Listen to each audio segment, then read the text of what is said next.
Camarade président Vladimir Poutine, camarade président chef d'État africain, camarade chef de délégation, bonjour. C'est un honneur pour moi ce matin donc de prendre la parole ici et de vous passer donc le salut fraternel du peuple du pays des hommes intègres. C'est aussi le lieu pour moi, avant tout propos, de rendre grâce à Dieu, Dieu Tout-Puissant qui nous a permis de nous réunir ici ce matin en bonne santé pour parler de l'avenir et du bien-être donc de nos peuples. Je m'en vais m'excuser auprès des anciens que je pourrais vexer dans mes propos à venir. Africanité oblige, les droits d'aînesse, je me dois de m'excuser. Camarades, j'ai quelques questions donc de ma génération, mille et une questions qu'on se pose. Mais nous n'avons pas de réponse. Et il se trouve qu'ici, nous pouvons laver donc notre linge sale parce qu'on se sent en famille.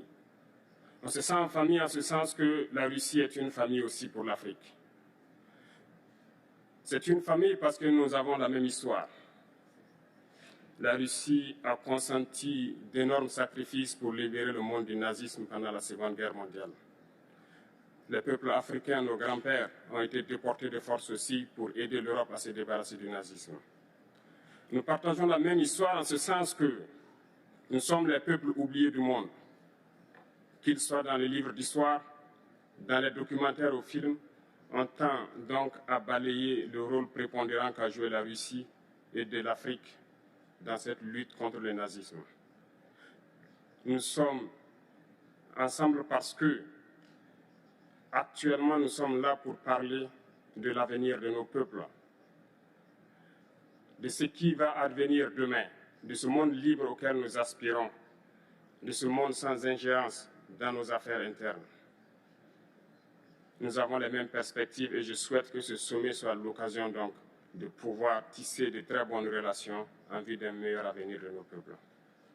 Les questions que mes générations se posent sont les suivantes, si je peux me résumer, c'est de ne pas comprendre comment l'Afrique, avec tant de richesses sur notre sol, avec une nature généreuse, de l'eau, du soleil en abondance, l'Afrique est aujourd'hui le continent le plus pauvre.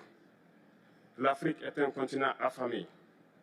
Et comment se fait-il que les chefs d'État traversent donc le monde à mendier? Voici des questions que nous nous posons et que nous n'avons pas de réponse jusque-là.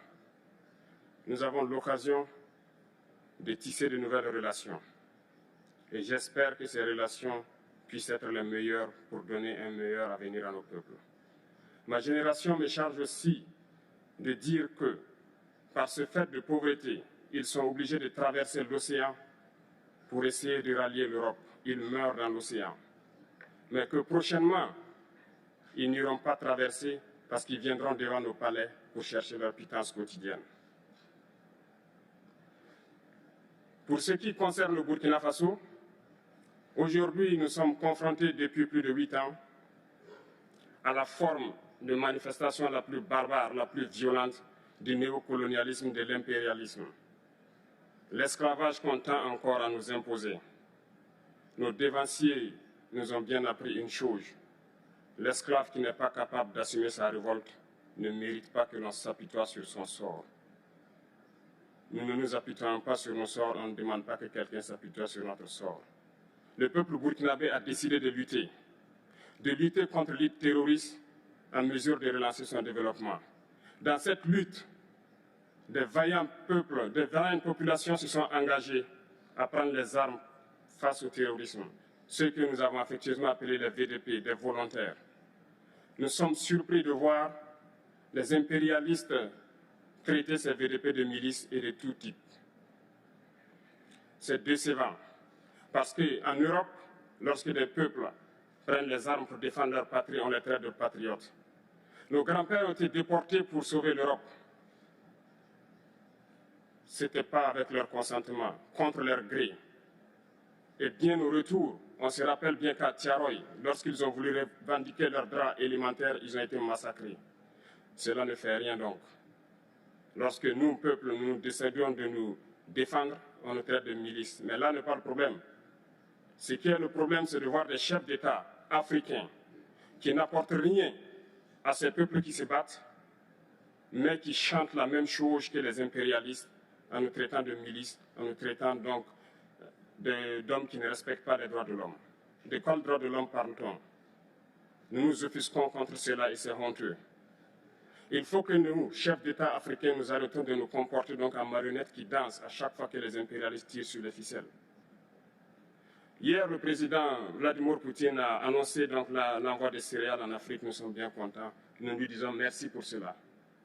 Mais aussi, c'est un message passé à nous, chefs d'État africains, parce qu'au prochain forum, nous ne devrons pas venir ici sans avoir assuré, pour ceux qui ne connaissent pas la guerre, l'autosuffisance alimentaire de nos peuples. Nous devons prendre l'expérience de ceux qui ont pu déjà atteindre cela en Afrique, tisser de bonnes relations ici et tisser de meilleures relations avec la Fédération de Russie pour pouvoir assouvir les besoins de nos populations. Je ne serai pas peut-être long, le temps imparti est très court. Nous sommes obligés de nous arrêter à un moment donné. Mais je voudrais terminer en disant que nous devons donc rendre hommage à nos peuples qui se battent. Gloire à nos peuples, dignité à nos peuples, victoire à nos peuples. La patrie ou la mort, nous vaincrons. Merci, camarades.